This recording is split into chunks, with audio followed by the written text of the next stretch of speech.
A Câmara dos Deputados aprovou o projeto de lei que altera o Código de Trânsito brasileiro. A proposta foi aprovada na forma de um substitutivo apresentado pelo relator da matéria e contemplou várias sugestões dos parlamentares.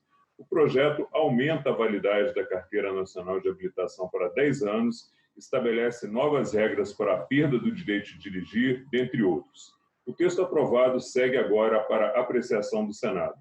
O relator do projeto aqui na Câmara foi o deputado Juscelino Filho, do DEM do Maranhão, e é com ele que eu converso nesta edição do programa. Eu sou Fernando Gomes e este é o Palavra Aberta, uma produção da rádio da TV Câmara, agora gravado especialmente em formato digital. Deputado, seja muito bem-vindo. Obrigado, Fernando. Olá. Muito prazer em falar um pouco com todos vocês sobre esse projeto de extrema importância para o nosso país que votamos na Câmara dos Deputados. Obrigado. Deputado, foi um projeto trabalhoso, né? Foram 110 emendas de autoria de 45 parlamentares, com muitos pontos de resistência. O senhor poderia nos falar um pouco da dificuldade de aprovar essa matéria e quais foram os principais pontos modificados? Sim, com certeza, um projeto bem delicado por se tratar de um assunto, né, que está diretamente relacionado à vida dos brasileiros, né? Primeiro, eu queria destacar a importância da iniciativa do projeto. Foi um projeto que teve a iniciativa do Executivo, então ele partiu por parte do governo, né? Há poucas semanas atrás, poucos dias atrás, fez exatamente um ano que o presidente da República foi pessoalmente à Câmara dos Deputados e entregou em mãos esse projeto nas mãos lá do presidente Rodrigo Maia e da mesa da Câmara dos Deputados. Então, isso há uma simbologia, uma importância muito grande e nos foi dado a honra, a partir dali, de conduzir a relatoria desse assunto na Câmara Federal. Começamos a desenvolver um trabalho após a montagem da comissão especial para tratar o assunto. Aí começamos esse trabalho ouvindo todos os parlamentares, membros da comissão, muitos parlamentares experientes, parlamentares atuantes no tema do trânsito, ouvindo durante as diversas audiências públicas todas as entidades relacionadas ao setor do trânsito, ouvindo os órgãos, o órgão máximo de trânsito, que é o Denatran, os órgãos estaduais de trânsito, né, representado pela sua entidade dos órgãos estaduais, ouvindo outros órgãos governamentais, enfim, a sociedade civil, estudiosos do assunto, especialistas, né, na área, fomos construindo a várias mãos um texto alternativo, porque o projeto original, a princípio, foi muito criticado por todos esses setores, pelos próprios parlamentares da comissão especial, como um projeto que vinha flexibilizando muito, né, as regras no trânsito.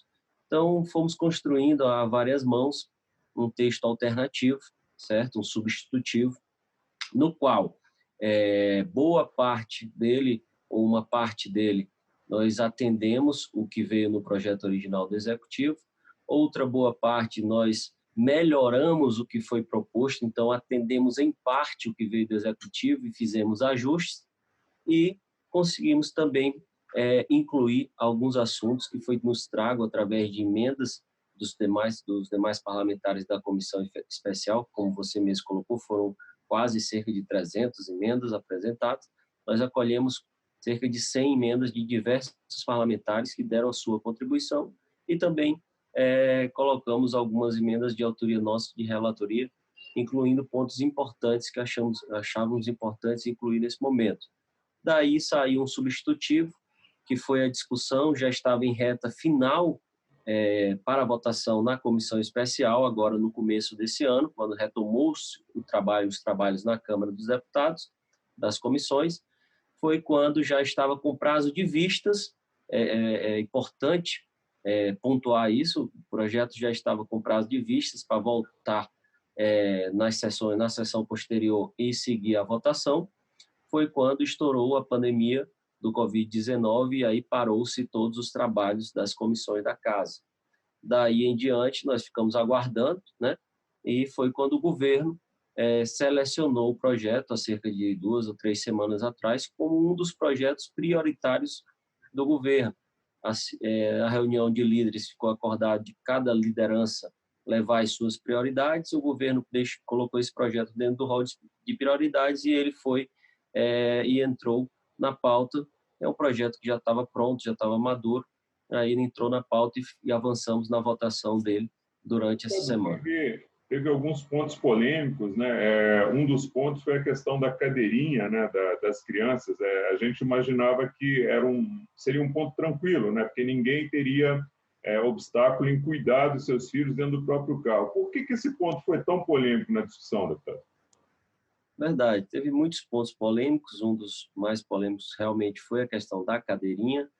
No projeto original, o governo traz o assunto retirando a obrigatoriedade da infração, da multa, querendo transformar para apenas uma advertência por escrito quando a pessoa não estiver utilizando a cadeirinha, o bebê conforto ou assento de elevação.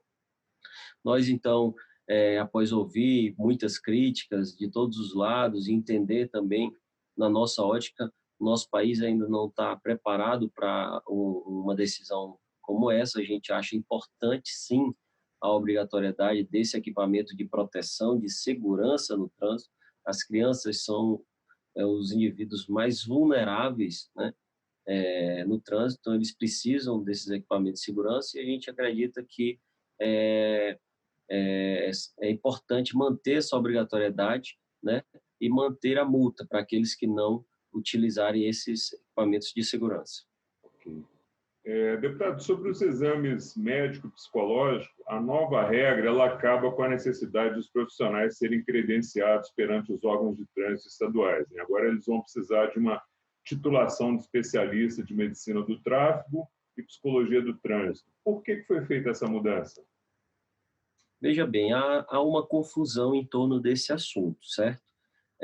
Existe hoje uma resolução do DENATRAN que regulamenta toda essa situação. A própria resolução do CONTRAN, ela traz no texto da resolução a exigência da especialidade do médico em medicina do tráfego e do psicólogo em psicologia do trânsito. E nessa mesma resolução, ela trata também sobre a questão dos credenciamentos de profissionais ou de entidades, de serviços, enfim. E existe a resolução que normatiza toda essa questão das delegações que é feita do órgão máximo de trânsito, que delega várias funções para os órgãos estaduais resolverem, certo? E normatiza todo esse regramento. O único ponto que nós trouxemos dessa resolução para a lei foi a garantia de que os médicos e psicólogos que vão atender, né, fazer o exame de aptidão física e mental, sejam médicos especialistas em medicina do tráfego e psicologia do trânsito, com títulos reconhecidos pelos respectivos conselhos federais de medicina e de psicologia. Isso nós garantimos na lei.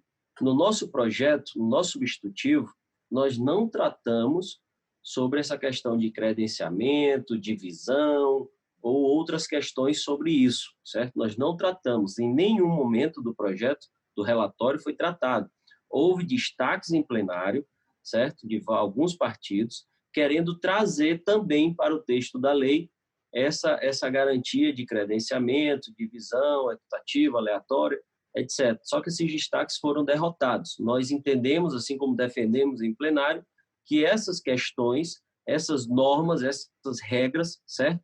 De como será feito e essa normatiza, nós entendemos de deixar que o próprio órgão máximo de trânsito, no caso o CONTRAN com o DENATRAN, normatize isso junto aos órgãos estaduais de trânsito. Justamente após ouvir esses órgãos estaduais de trânsito, nós vimos que não há um consenso nacional sobre o assunto.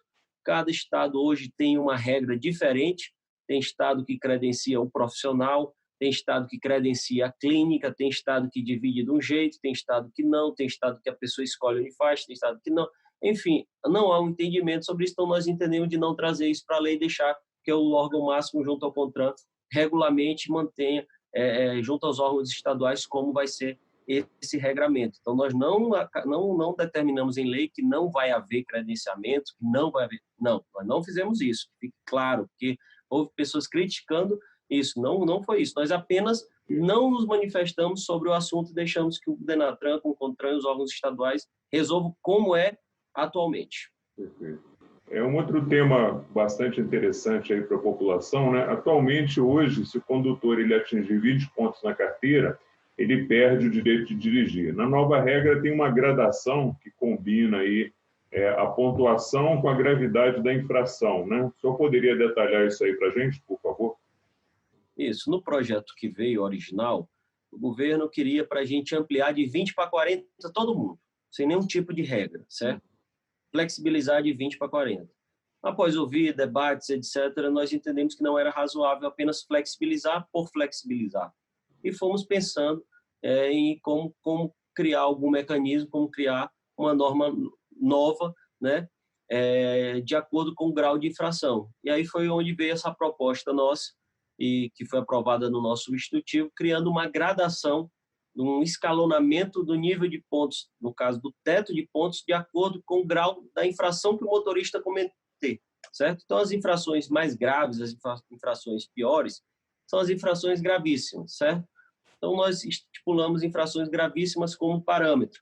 Então, o motorista que cometer 2 ou mais infrações gravíssimas, esse motorista ele ficará com o mesmo teto que já é na regra atual, de 20 pontos, certo? O motorista que cometer apenas uma infração gravíssima no prazo dos 12 meses, esse motorista terá um teto de 30 pontos, ele ganha uma folga de mais de 10 pontos do que já tinha na regra atual. E o motorista que não tiver nenhuma infração gravíssima no período dos 12 meses, aí esse motorista teria o teto dos 40 pontos. Abrimos uma exceção para os motoristas profissionais. Esses motoristas profissionais, aqueles que exercem atividade remunerada, que estão muito mais tempo exposto no trânsito, né, a cometimentos de infrações, esses motoristas nós entendemos de deixá-lo com os 40 pontos de teto, independente do grau de infração. Ok. Deputado, qual a sua previsão de que esse texto seja aprovado no Senado e vá para a sanção? Lembrando que só vai começar a valer a nova regra 180 dias depois da aprovação final, né? Isso. Então, estou pedindo uma conversa com o presidente do Senado Federal para agora esses próximos dias, para poder ver com ele quem deva ser o relator da matéria lá no Senado, para dialogarmos e eu conversar com ele todas essas mudanças que nós conseguimos implementar e melhorar nesse nosso substitutivo, e também tratar com ele sobre a questão do que ele está pensando, a pauta, como é que está a dinâmica lá da pauta dele no Senado nas próximas semanas. Mas acredito que o governo deva também priorizar esse projeto lá no Senado Federal, como fez na Câmara dos Deputados, por ter um assunto também de extrema importância para toda a população brasileira. Deputado, muito obrigado pelos seus esclarecimentos prestados aqui no Palavra Aberta e parabéns aí pela relatoria do projeto. Eu que agradeço, estamos à disposição. Eu acho que tivemos grandes avanços com a aprovação desse novo Código de Trânsito brasileiro. Fizemos um trabalho intenso nesse ano, nos aprofundamos no assunto, ouvindo sempre a todos, certo? Todos os parlamentares, todos os líderes, todas as entidades. Construímos um texto bom, colocando sempre em primeiro lugar a proteção à vida das pessoas, depois a segurança no trânsito, a redução do número de acidentes, depois tentando reduzir algum tipo de custo para a população, certo? Então, acho que foi um trabalho muito importante que conseguimos construir na Câmara dos Deputados a várias mãos e que vai beneficiar a população brasileira.